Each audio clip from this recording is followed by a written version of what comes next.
សួស្តីអ្នកទាំងអស់គ្នាយើងត្រឡប់មកវិញសម្រាប់កម្មវិធីនៃការចែកម្លែកអំពីគន្លឹះខ្លីៗទាក់ទងនឹងកម្មវិធី design វីដេអូឬក៏ផ្នែក marketing ឬក៏ digital បាទដល់នៅក្នុងវីដេអូនេះក៏ចង់នាំលោកអ្នកមកស្គាល់ពីកម្មវិធីមួយបងប្អូនប្រហែលជាធ្លាប់បានលំបាកទាក់ទងនឹងការច្រឡំដៃទៅលើការ remove ឬក៏ការលុបចោលទៅលើប្រភេទឯកសារផ្សេងៗហើយយើងត្រូវការវា backup មកវិញហើយវាពិបាករឡែកជាក់ស្ដែងខ្ញុំចង់បង្ហាញពីទៅលើកម្មវិធីដែលមានឈ្មោះថា Distrill Enterprise ហើយវាជាកម្មវិធីមួយដែលវាអាចទាញយកឯកសារពី flash ឬក៏ពី memory card ទូរស័ព្ទនេះកាមេរ៉ាបាទ sorry កាមេរ៉ាឬក៏ប្រភេទទៅលើកម្មវិធីដែលនៅក្នុង 3D ឬក៏ 3C វិញបាទប៉ុន្តែអានេះជាបទពិសោធន៍ដែលខ្ញុំធ្លាប់បានធ្វើទេហើយបើសិនធ្លាប់បានទទួលជ័យខ្ញុំចង់ចែកម្លែកអស់គ្នាបាទដល់ហើយខ្ញុំមកមើលតាក់ទងទៅនឹង software ហ្នឹងហើយយើងនឹងមកតម្លើងអំពីកម្មវិធីនឹងអស់គ្នានេះបាទខ្ញុំនឹងចាប់ដើមធ្វើវាអញ្ចឹងពេលអ្នកគ្នាតម្លើងនេះខ្ញុំអត់ដែរទេនៅពេលអ្នកគ្នាតម្លើងហើយដោយសារវាអត់លំបាកទេមានថាវាអត់លំបាកទេទីមួយជាក់ស្ដែងនៅក្នុងកម្មវិធីនេះផ្ទាល់វាមិនតម្រូវអីឲ្យបិទអ៊ីនធឺណិតច្រើនទេឥឡូវខ្ញុំចូលសុំទៅមើល software ហ្នឹងសិននេះsoftware ដែលខ្ញុំសុំមើលអូខេនៅណានេះបាទនេះអញ្ចឹងនៅក្នុង download ពី I get into PC នៅពេលដែលយើងតម្លើងហើយខ្ញុំវាយ1 2 3មកបាទ1 2បាទចុច cap lock តិចបាទ1 2 3អញ្ចឹងពេលដែលខ្ញុំពលាវាអ្នកនរគ្រាន់តែចុចតម្លើងមកដោយសារវាអត់ទាមទារអីបិទអ៊ីនធឺណិតទេនេះគឺវាអត់មានបិទទេវាគ្រាន់តែពេលតម្លើងហើយយើងចុចរបៀបនេះតម្លើង run មកហើយយើងទៅ copy file crack នេះបាទ copy file ឡើងទាំងអស់មកនេះ copy file មកហើយយើងមកចុចនៅក្នុង desktop ឬក៏នៅក្នុង drive នេះយើងមើលក្នុងនោះមកហើយយើងខំ mouse ស្ដាំមកយកពាក្យ more ឬក៏ file allocation ផាសវាចូលមកឬក៏បើសិនទៅលើ desktop នេះអ្នកគ្រាគាត់ mouse ស្ដាំហើយយកពាក្យថា file allocation មកហើយផាសវាទៅនេះបាទផាសវាក្នុងនេះទៅនេះអូខេដល់ចូលក្នុងនឹងផាសមកគឺវាលុតអូតូហ្នឹងហើយអញ្ចឹងយើងត្រឡប់មកមើលកម្មវិធីនេះមានន័យថានៅពេលអ្នកគ្នាបានដោតទៅលើ memory card ឬក៏ USB ឬក៏គេហៅថាជា flash យ៉ាងហ្នឹងគេដាក់មកអញ្ចឹងបើសិនជានេះខ្ញុំជាប្រភេទឈ្មោះនេះ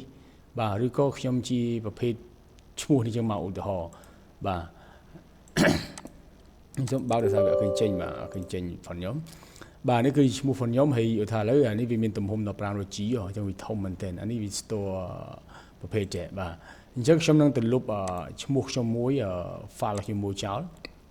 ឥឡូវថាខ្ញុំទៅលុប file CV ខ្ញុំចោលមួយណាខ្ញុំលុប file CV អញ្ចឹងនៅពេលខ្ញុំច្រឡំ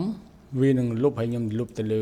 អានេះទៀតនេះជានៅក្នុងនេះអត់មាននៅក្នុងដូចគ្នាឥឡូវខ្ញុំទៅលុបវាចោលហើយខ្ញុំទៅ remove វាចោលឃើញទេបាទអញ្ចឹងបើសិនជាតម្លើងកម្មវិធីហ្នឹងវានឹងសួរនេះ recover delete file ឥឡូវថាខ្ញុំ recover នេះបាទខ្ញុំ recover មកតែវាមកវិញអត់នេះ already instant បាទដោយសារវាបាននៅក្នុងហ្នឹងហើយអញ្ចឹងខ្ញុំមកមើលនេះវិញនេះអញ្ចឹងអ្នកគ្នាអាចចុចហ្នឹងមកហើយមកមើលពាក្យថានេះ search for lost data អញ្ចឹងយើងចុចមកវានឹងដើររហូតដល់ចប់កម្មវិធីទាំងអស់នេះ file នេះវាពងដើរអញ្ចឹងវាទំហំម៉ានជីវានឹង load នៅក្នុងកន្លែងហ្នឹងបាទឥឡូវដោយសារខ្ញុំវាដើរខ្លីទេអញ្ចឹងខ្ញុំនឹង review នេះ review the file ហ្នឹងហើយខ្ញុំទៅមើល recover all នេះពេលខ្ញុំ recover all ហ្នឹងមកវានឹងសួរយើងទុកនៅកន្លែងណាឥឡូវខ្ញុំទុកលើ desktop ខ្ញុំទៅ nick មកហើយវានឹងចាប់ផ្ដើមដើរមកទាំងអស់នឹងពេញណាដើរមកទាំងអស់នឹងពេញប៉ុន្តែដោយសារវាទំហំធំពេកអញ្ចឹងខ្ញុំអត់បង្ហាញឲ្យអ្នកនរគ្នាទាំងអស់ទេដោយសារវាដើរយូរអញ្ចឹងខ្ញុំសូមមកបង្ហាញប៉ុណ្ណឹងហើយនៅពេលដែលវាដើរចប់វានឹងបង្ហាញfile ហ្នឹងនៅក្នុងនេះ file ដែលវាបង្ហាញនៅក្នុងនេះហើយនេះបាទហើយនេះដែលយើងវាបង្ហាញនៅក្នុង marketing software ផ្សេងៗគឺនៅក្នុងនេះអញ្ចឹងខ្ញុំនេះអ្នកគ្នាអាចបង្កើត file នៅក្នុងមួយកន្លែងហ្នឹងហើយអាចស្រាវជ្រាវបន្ថែមទៀតដោយសារនេះវាយូរពេកអញ្ចឹងខ្ញុំសូមបង្ហាញតែកលឹះខ្លីៗទៅអស់ហ្នឹងទេហើយអាចអនុវត្តមើលឬក៏អាចស្រាវជ្រាវបន្ថែមទៅហើយដូចខ្ញុំបញ្ជាក់អញ្ចឹងថាវា file ហ្នឹងវាធំពេកដោយសារខ្ញុំរងចាំទាំងអស់ហ្មងវានឹងយូរអញ្ចឹង file ហ្នឹងវានឹង load នៅក្នុងនេះបាទនៅក្នុងទាំងអស់ហ្នឹងដែលវានឹង load ហើយអ្នកគ្នាអាចមើលទៅពេលយើង save លើ desktop ហ្នឹងវានឹងចេញសួរកន្លែងហ្នឹងអញ្ចឹងខ្ញុំ cancel ចោលណាខ្ញុំយកពី yes អញ្ចឹង show recover ដែលយើងបានប្រហែលហ្នឹងវាឲ្យប៉ុណ្ណឹងនេះ ឲ្យប៉ុណ្ណឹងហើយវាទៅមើលនៅក្នុង existing នេះគឺវានៅក្នុងនេះហើយតែខ្ញុំដោយសារខ្ញុំធ្លាប់លុបចេញពី file ដែលខ្ញុំលុបចោលឡើងអញ្ចឹងវានឹងលួចប៉ុណ្ណឹងអញ្ចឹងខ្ញុំគិតថាវាអត់អីប្រវត្តិទេអ្នកគ្នាអាចរាវរកហើយដាក់ទៅហើយនៅក្នុងគេហទំព័រ website ហ្នឹងអ្នកគ្នាចូលទៅកាន់ get into PC ហើយវាយពាក្យថា drill បាទ drill this តែខ្ញុំដាក់ link ទៅឲ្យណាបាទនេះឥឡូវខ្ញុំនឹងចូលមើលបង្ហាញអ្នកគ្នាទៅលើគេហទំព័រខ្ញុំចូល get into PC ហើយខ្ញុំវាយនៅក្នុងនេះហើយខ្ញុំនឹងវាយពាក្យថា this drill នេះឃើញទេ2023ចឹងអ្នកគ្នាអាចឲ្យខ្ញុំ copy link អ្នកគ្នានៅក្នុងបាទចឹងខ្ញុំមានតែប៉ុណ្្នឹងហើយជួបគ្នាសម្រាប់វីដេអូក្រោយទៀត